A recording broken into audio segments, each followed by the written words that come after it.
It's a move sure to set heads shaking across Europe. Slovakia's Prime Minister on an unannounced trip to Moscow, shaking hands at the Kremlin with President Putin.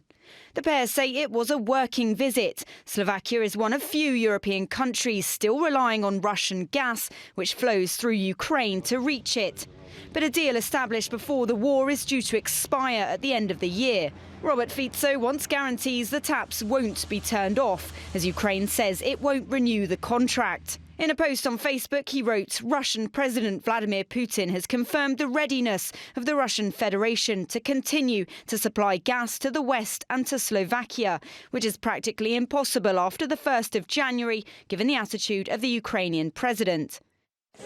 Mr. Fico says Ukraine's position is harming his country's interests, but EU leaders remain firm on isolating Russia.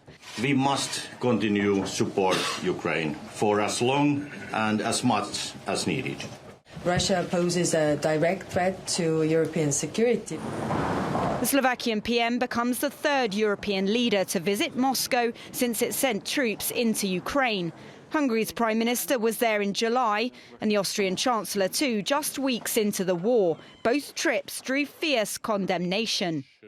There will no doubt be more shock this time, but perhaps less surprise. When Mr. Fico took power last year, he cut military aid to Ukraine and just last week vowed to block the country from joining NATO. Ukraine will not be invited to NATO. It will lose a third of its territory. There will be foreign military forces there. That is probably the result of the senseless conflict that has been going on in Ukraine for the last 3 years. The trip comes as the Russian president vowed revenge on Ukraine for a drone attack on the Russian city of Kazan a day earlier. Whoever and however much they try to destroy in Russia, they will face many times more destruction themselves and will regret that they are trying to do in our country. Mr. Fico says he informed European leaders about the trip and intends to go back in May to mark the defeat of Nazi Germany in World War II.